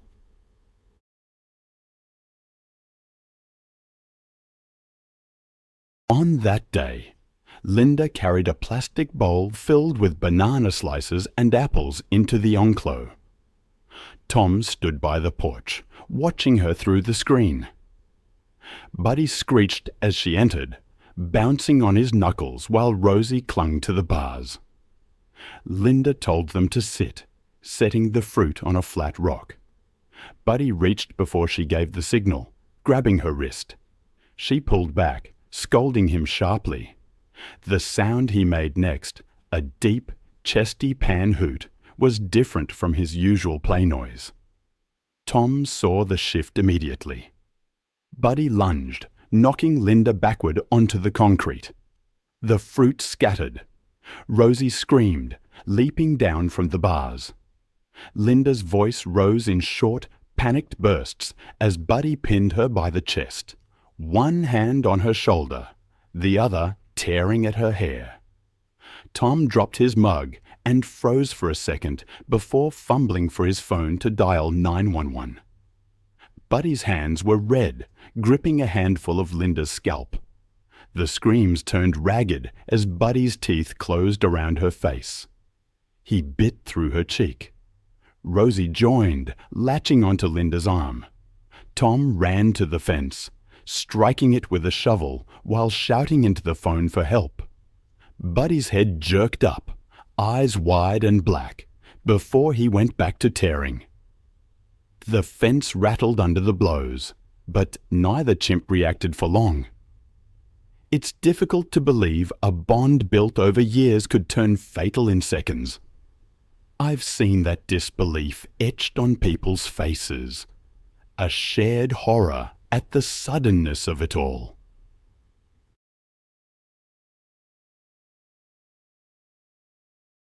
Sometimes a place can be haunted not by ghosts, but by the faint stain of what happened there, something even a hose can't wash away. It was April 17th, 2015, just outside Chicago, Illinois. I remember reading the initial reports. The afternoon was bright and warm as yellow school buses pulled into the parking lot of a small private animal park. A roadside zoo, really, with fading paint and rust eating through the fences. Families with strollers, school groups with packed lunches, teachers trying to keep order as students pointed at parrots, goats, and monkeys crammed into small pens. The chimpanzee exhibit sat near the middle of the park, behind a low chain-link railing and a shallow moat thick with algae.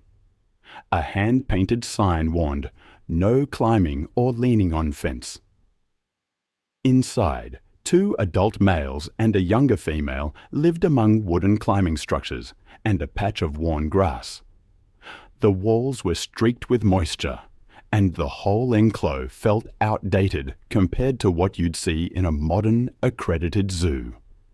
Matthew Collins was 12 years old, a 6th grader on a spring field trip. His mother worked nights as a nurse. His father operated a forklift. They didn't travel much, but Matthew loved animals. His teachers described him as bright but impulsive, the kind of boy who liked to climb anything tall. He carried a second-hand digital camera, saved up for by mowing lawns, determined to get the best photos of the chimps in his class.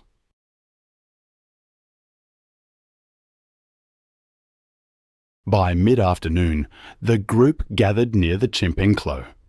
The air smelled of hay, damp earth, and the sourness of old feed.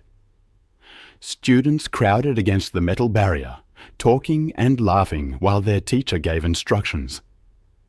Matthew, standing near the back, raised his camera but couldn't get a clear view.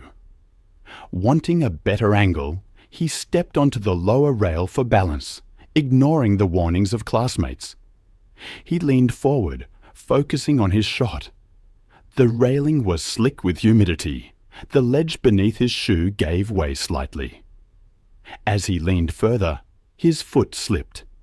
A few students gasped as his arms windmilled. Then he dropped over the rail and into the pit below, landing hard on his right side. Teachers screamed his name. Some kids started crying. For a moment, the enclosure was silent, save for the soft panting of the chimps.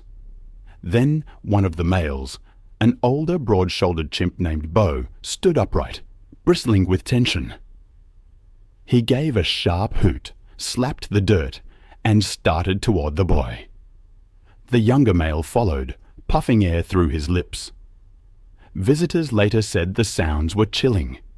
Deep hoots that rose in pitch, the rhythmic drumming of palms on the ground. The 2 chimps stopped about 10 feet away, heads tilted, eyes fixed on the strange figure in their space. Bo took 2 quick steps forward and grabbed a fistful of Matthew's shirt. Matthew screamed and tried to crawl backward, but the chimp's grip was like iron.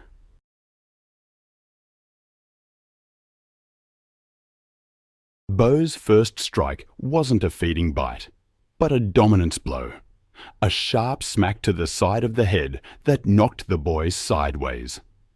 Then came the bite, a hard, fast clamp on the arm near the wrist. The smaller male joined in, pulling at the boy's sleeve and striking his shoulder. The sounds of hitting and tearing mixed with hoots and panicked screams from above.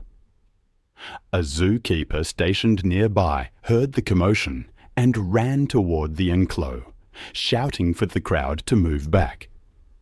He grabbed a hose from the maintenance shed and sprayed into the pit, the high-press stream breaking the chimp's focus for a few seconds. Bo let go, slapped the ground, and charged forward again, stopping just short of the water. The younger male backed away, pacing in circles while pant-hooting.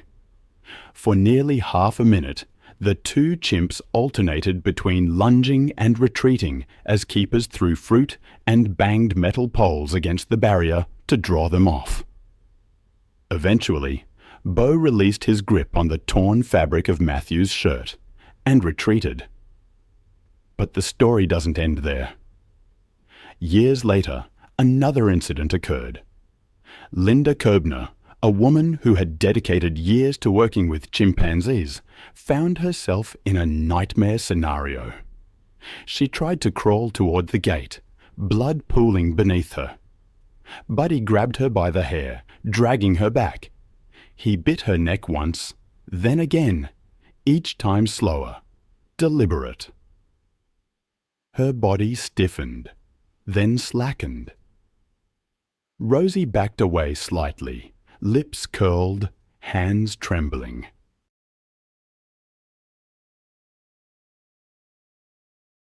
The attack lasted less than a minute, but to Tom it stretched endlessly. The sound of skin tearing, replaced only by his own shouting. By the time deputies arrived about 10 minutes later, the yard was silent. The chimps stood near the body, panting. Buddy had blood on his hands and chest. Rosie sat beside the gate, rocking slightly. Officers attempted to use tranquilizers, but Buddy charged the fence, snapping at the air. A deputy then fired 2 rifle rounds through the bars, hitting him in the chest and neck. Both animals fell inside the enclosure, their bodies still twitching when Tom was led away by paramedics. Deputies found Linda near the center of the cage. She had suffered massive trauma, scalp avulsion, facial disfigurement, and multiple fractures. Her pulse was gone before help arrived. Investigators noted that the outer gate had not been locked, a lapse in Linda's usually strict routine. Tom refused interviews. He moved away within months, leaving the house empty, and the enclosure to rust behind tall weeds. At the funeral, held quietly in a mobile chapel, a few former co-workers attended. They remembered Linda as gentle and curious. I remember reading about a chimpanzee attack years ago that shocked an entire community.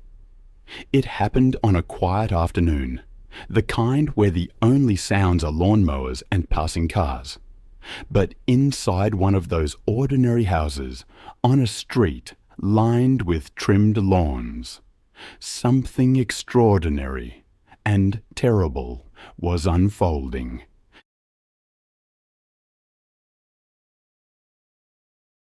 It involved a 57-year-old woman named Belinda Holmes and a chimpanzee named Charlie.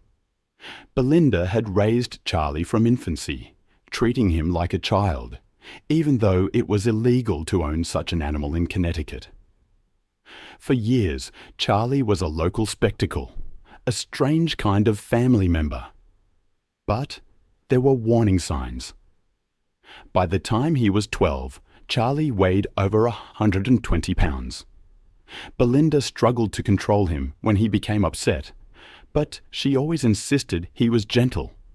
The house itself showed the signs of years living with this powerful animal. Furniture was scratched, and there was a constant animal musk in the air. On that warm June day, Charlie was restless. He paced and made noises as Belinda tried to calm him with treats. But years of living in a human household couldn't erase his natural instincts. I've seen how, when stressed or frustrated, a chimpanzee's aggression can surface suddenly, with a violence that no amount of familiarity can prevent. There had been warnings.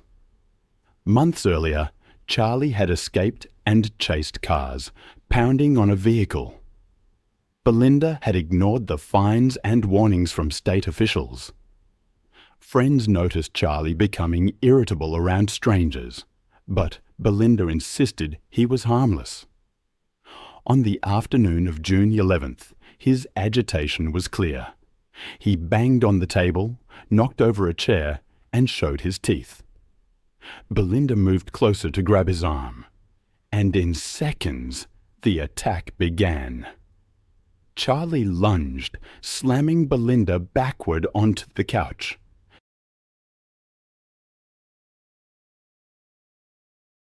He gripped her shoulders, and his teeth sank into her face. Neighbors heard the crashing furniture and Belinda's screams through the open windows.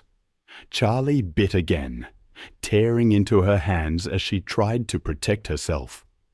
Blood pooled quickly on the carpet as he continued the assault. Belinda tried to crawl away, but Charlie dragged her back by her clothes. He hit her with his fists, then bit into her forearm and broke the bone. Her screams brought neighbors running, One man tried the door, but stopped when he looked through the window. Charlie was hunched over Belinda, his face and arms covered in blood. The neighbours backed away and called 911, their voices shaking. Police arrived within minutes. They heard the chimp screeching and Belinda crying. Through the glass, they saw Charlie attacking, tearing at her scalp and face. There were no cages, no barriers. When Charlie turned toward the window and pounded against it with bloodied hands, officers knew they had to act. They fired multiple shots.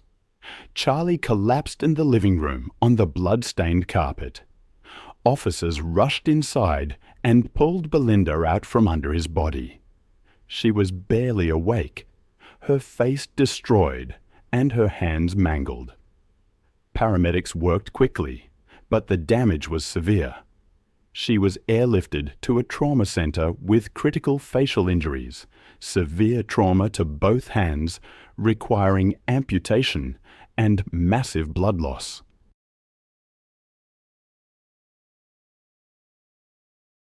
Investigators documented the scene, the overturned furniture, the blood-splattered walls, Charlie's body. Belinda's phone was found on the kitchen counter, smeared with blood. The last call she tried to make to 911 was never completed. Neighbours gathered outside. I'll never forget reading about the screams that stayed with witnesses forever. They were the screams of a woman named Belinda, attacked by a chimpanzee, her life forever altered. She survived, but only after multiple surgeries and a life of constant care, disfigured by the animal's rage. The case became a national flashpoint, igniting debate about the profound dangers of keeping exotic animals as pets. Connecticut, in response, passed stricter laws, banning private chimpanzee ownership outright. The house where it happened, eventually sold, the new owners forever aware of its dark history. Then there's the story from May 28, 2017. A Memorial Day barbecue just outside Austin, Texas, near the Colorado River. Families gathered at a rented picnic site, a peaceful scene of live oaks and open water. Children played, adults unpacked food, but one guest brought an animal that should only be seen behind glass. The victim was Daniel Ortiz, a 36-year-old high school track coach, a steady presence who always brought extra water and sunscreen. He'd just finished a run and stopped by the barbecue after a friend's text. He noticed the small crowd gathered near the tables and walked over, curious.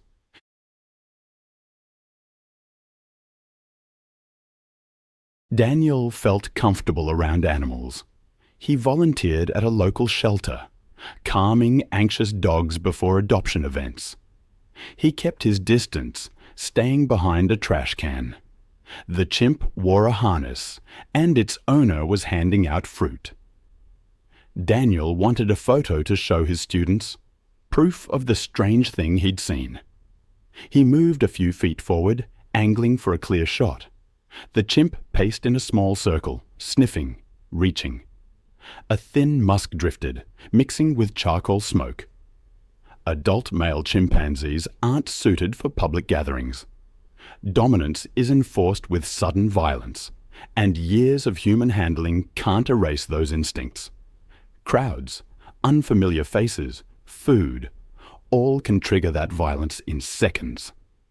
The picnic site was just outside Austin limits, beyond city oversight. The handler lacked the proper permits. Someone noticed the chimp baring its teeth at a toddler holding a red cup.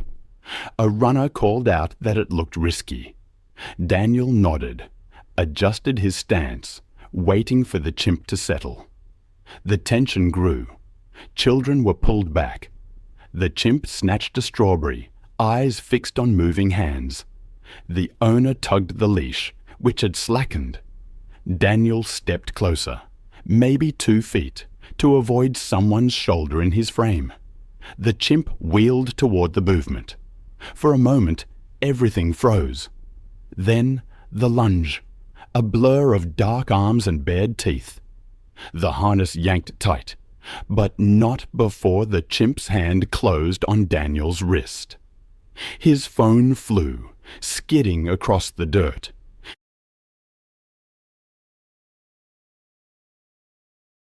The first bite tore into his forearm, skin and muscle ripped. Daniel stumbled backward, trying to pull free, but the chimp's grip didn't loosen. A second bite tore into his hand. Screams rose from the crowd. The chimp dragged Daniel down, pinning him. He tried to roll, but the chimp climbed up his torso and hammered his shoulder with fists. The leash tangled, slackened again. The chimp shifted higher, seized Daniel's head, and bit into his cheek. Blood pooled in the grass, streaking the chimp's face. Attempts to intervene failed. A man kicked, but the chimp knocked him off balance. Another tried a folding chair. The chimp ducked and landed another bite on Daniel's face. The sounds, the wet impacts, ragged breathing, shrieks from the animal. Daniel's grunts as teeth met bone. A woman dragged two children backward. The owner crawled toward the leash, hands shaking. The attack slowed when he managed to loop the leash under the chimp's chest and pull it toward a picnic table leg, creating a barrier. The chimp released, then lunged again, tearing at Daniel's face and arms before finally losing strength. Daniel's movements weakened. He tried to lift an arm, but another bite to the wrist broke a bone with a sharp crack. Bystanders threw bottles, tried to shield him with a trash can lid, but nothing worked. Emergency calls went out, but the rural location delayed help. By the time deputies arrived, the shouting had stopped.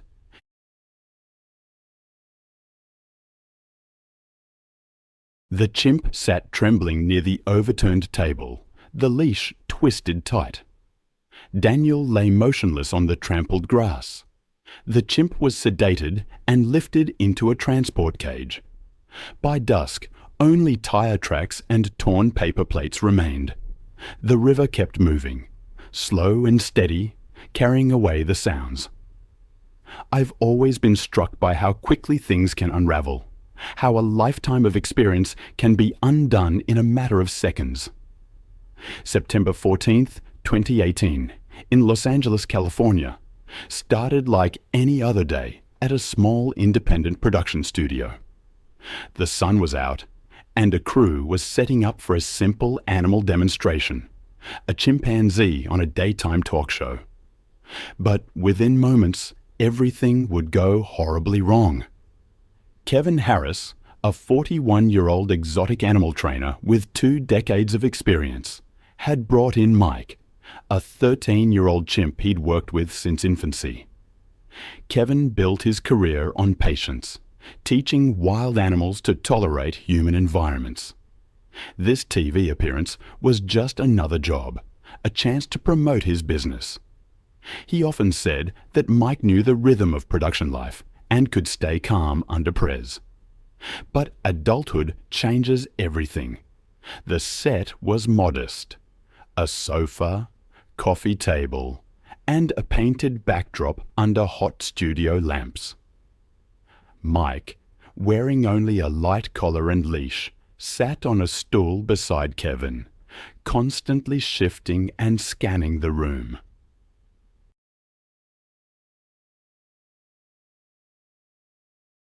Before the cameras rolled, the animal safety coordinator suggested delaying the segment, noting Mike's stress behaviors, pacing, bared teeth, and sharp tugs on his leash. But the director insisted on proceeding, citing a tight schedule and shifting sunlight. Kevin re-asked everyone, offering Mike banana pieces to calm him. As recording began, the room brightened under the lamps. The host smiled, reading lines about wildlife awareness. Kevin guided Mike closer, cueing him to wave. For a few seconds, it worked. Then the boom microphone dipped low, casting a shadow across Mike's face. His posture changed instantly, shoulders hunched, lips curled. A low pant hoot echoed off the walls. Kevin turned, voice low, reaching out to calm him. That brief touch broke the balance. The chimp lunged sideways, the leash snapping tight as Kevin fell backward. Mike's hands came down in rapid strikes, fists hammering Kevin's chest. The room erupted in shouts, hoots, and the crash of equipment. Someone yelled to cut the power. Kevin tried to shield his face, but Mike's jaws locked onto his arm just below the elbow, tearing through muscle and tendons. Blood sprayed across the carpet as Kevin twisted, trying to free himself. The chimp released and struck again. Another bite to the shoulder, another blow with his fists. The host ran off set, and crew members screamed for security. One man swung a tripod, but Mike dodged, gripping Kevin's shirt and dragging him toward the wall.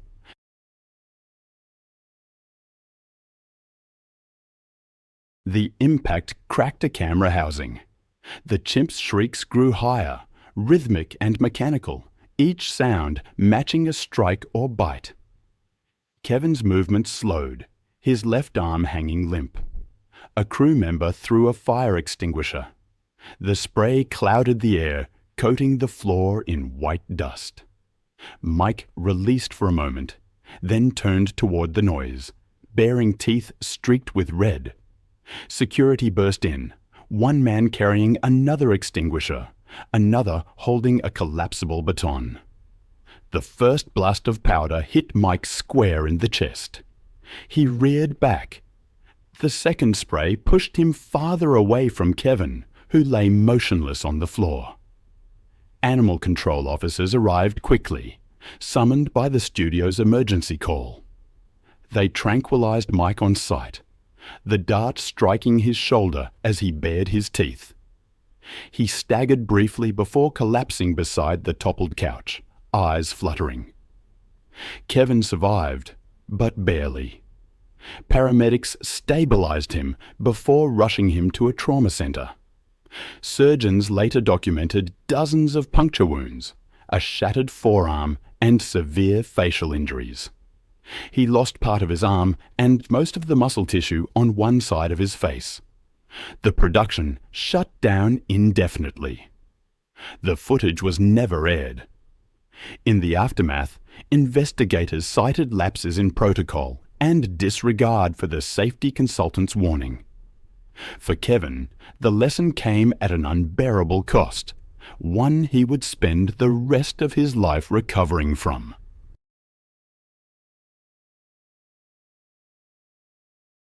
Then, almost a year and a month later, on October 9, 2019, along the Kampala-Fortale Highway in western Uganda, another story was unfolding. The two-lane road curved through steep forested hillsides. Martin Blake, a 48-year-old American wildlife photographer, was traveling alone.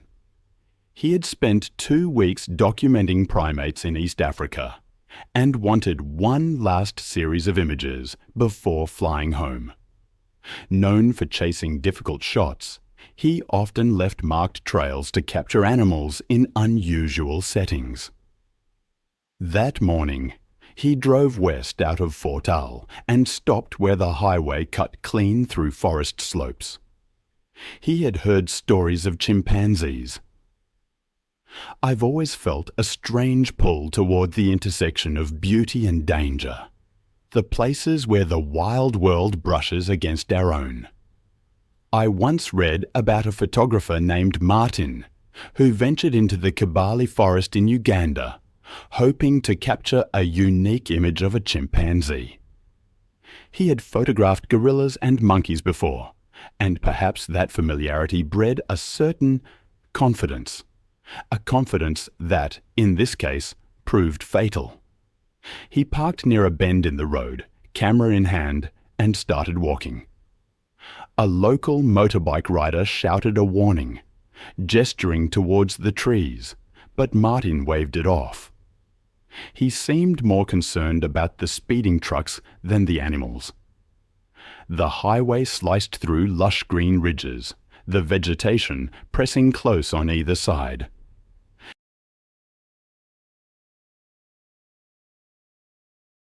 Chimpanzees, in their shrinking habitat, often patrolled these edges, these boundaries between the wild and the paved. Rangers often warned tourists to stay inside their vehicles, and locals avoided walking alone, especially in the morning when the animals were most active. Martin had heard these warnings, but dismissed them, believing he had worked safely around gorillas in even stricter conditions. Just a few minutes into his walk, he saw movement. A large male chimpanzee emerged from the vines on a slope above him, two smaller chimps lingering behind. He raised his camera, crouching low, trying to get a clear shot. A truck roared past, startling the animals. The younger chimps retreated, but the male stood his ground, hooting. Martin kept clicking, zooming in, stepping into the lane, unaware that the chimp had begun to descend. It took only seconds for the chimp to drop onto the asphalt and charge. The impact knocked Martin backward, his camera skidding away. The chimp seized his arm, dragging him toward the edge of the road.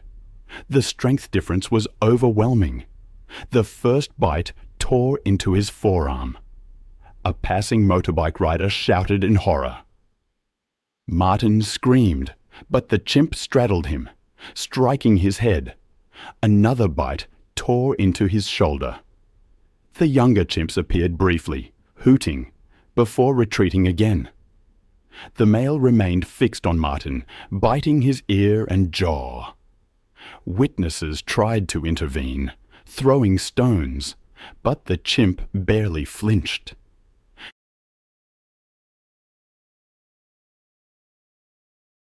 A truck slowed, horn blaring, startling the animal just long enough for Martin to roll onto his side. The chimp dragged him back and sank its teeth into his thigh, shaking violently. The sounds were raw.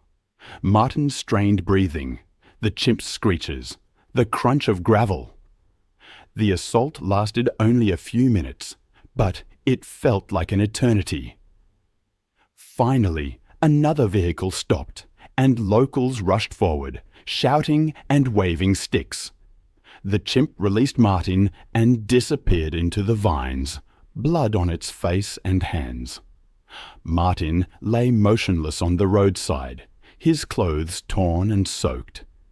He was lifted onto a passing truck, and locals tried to stop the bleeding. He lost consciousness within minutes and was dead by the time they reached the hospital. His camera bag contained his last images: the forest edge, the red dirt slope, and a blurred frame of the chimp stepping from the vines.